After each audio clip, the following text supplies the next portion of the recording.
criptozoologia é a ciência que desafia os limites do conhecimento, buscando evidências de animais ocultos e lendários. Junte-se a nós enquanto exploramos os mistérios que a natureza esconde.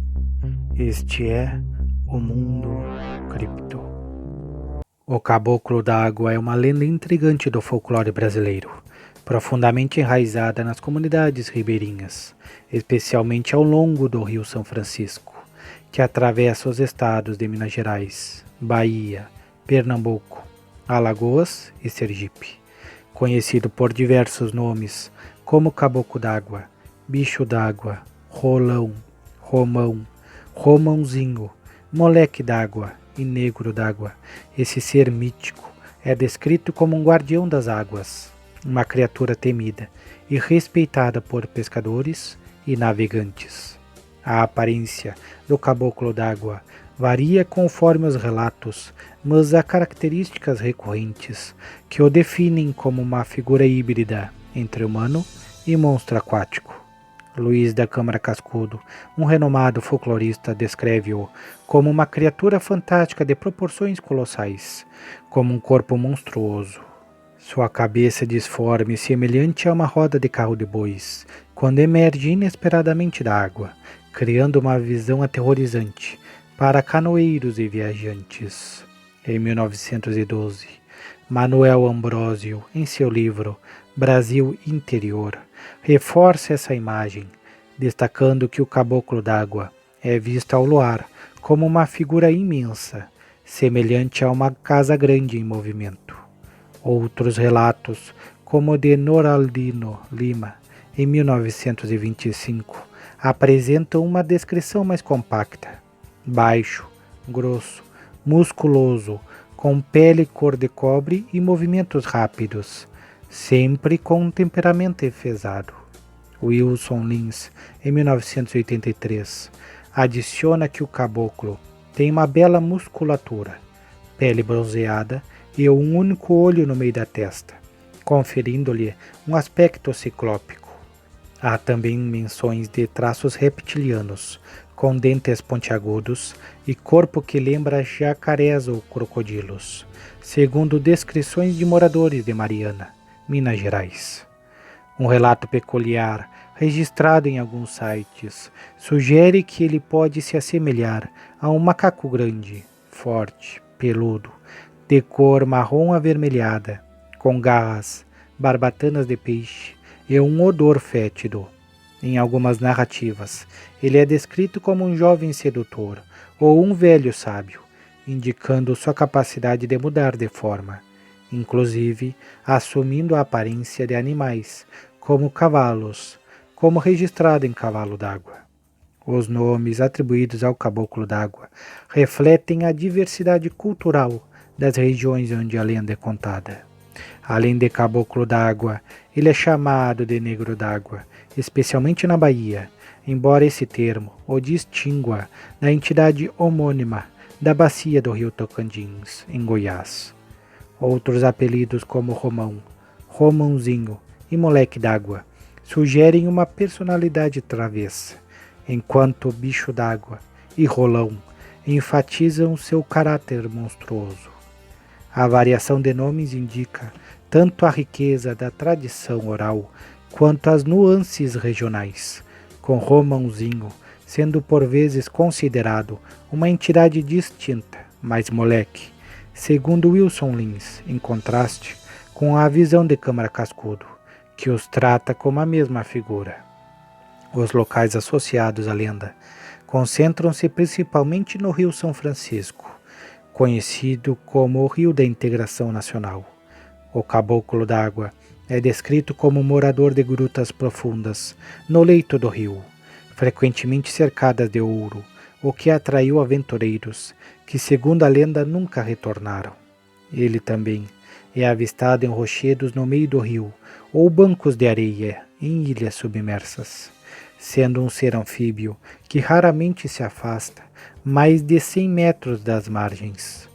Regiões específicas como Juazeiro, na Bahia, e Petrolina, em Pernambuco, são pontos centrais da lenda, onde uma estátua de 12 metros do Nego d'Água, inaugurada em 2003, foi erguida no leito do São Francisco, simbolizando sua presença. Em Barra Longa, Minas Gerais, outra estátua de mais de 2 metros foi instalada em 2011, durante a festa do Caboclo d'Água, mas desapareceu em 2016, após a tragédia de Mariana, engolida pela lama da barragem da Samarco. Além do São Francisco, a lenda se estende a outras regiões ribeirinhas do Brasil, incluindo Goiás e o Vale do Ouro, em Minas Gerais, onde a Associação de Caçadores de Assombração de Mariana, ACAM, organiza expedições para capturar a criatura. As datas de registros históricos da lenda remontam ao início do século XX. Em 1912, Manuel Ambrósio documentou o mito em Brasil Interior, descrevendo suas características e comportamentos. Noraldino Lima, em 1925, no livro No Vale das Maravilhas, detalhou a aparência do caboclo.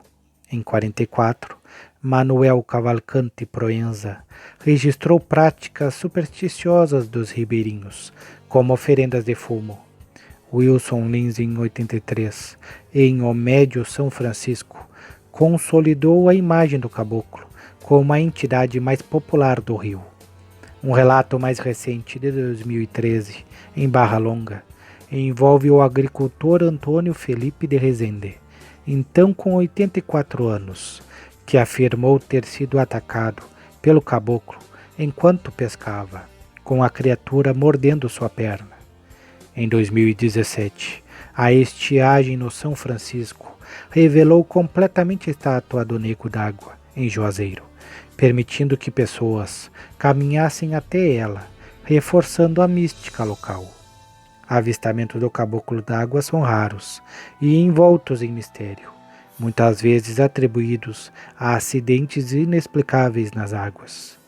Pescadores relatam barcos virados, redes rasgadas ou peixes espantados associados à ação do caboclo. Um caso específico, mencionado em Cavalo d'Água, descreve um pescador que viu a criatura na forma de um cavalo morto boiando, que subitamente reviveu e tentou virar seu barco. Em Mariana, a ACAM organizou caçadas com armadilhas, câmeras de vigilância e até iscas humanas, mas sem sucesso. Esses relatos, embora sem provas concretas, mantêm a lenda viva, alimentada pelo temor e respeito dos ribeirinhos. Para se proteger, pescadores adotam práticas como cravar facas no fundo das canoas, pintar estrelas brancas nos cascos ou esculpir carrancas, figuras monstruosas na proa dos barcos, que funcionam como amuletos. Oferendas de fumo também são comuns, pois acredita-se que acalmam o caboclo, garantindo pescas fartas ou travessias seguras. Uma possível lenda sobre ele conta que ele era um antigo canoeiro, um homem forte e respeitado que vivia das águas, pescando e navegando com destreza. Certo dia, por desrespeitar as forças da natureza, talvez por pescar além do permitido ou profanar as águas com ganância, ele foi amaldiçoado por um espírito ancestral do rio, transformado em uma criatura anfíbia, meio homem, meio monstro, foi condenado a vagar eternamente pelas grutas submersas do São Francisco, guardando seus segredos e protegendo suas águas. Desde então, o caboclo d'água tornou-se o guardião do rio, emergindo para punir aqueles que desrespeitam suas correntezas, virando canoas e rasgando redes, mas também abençoando pescadores que oferecem fumo e respeitam suas leis. A lenda do caboclo d'água transcende o folclore, sendo um reflexo do respeito e medo que as comunidades ribeirinhas têm pelo poder da natureza.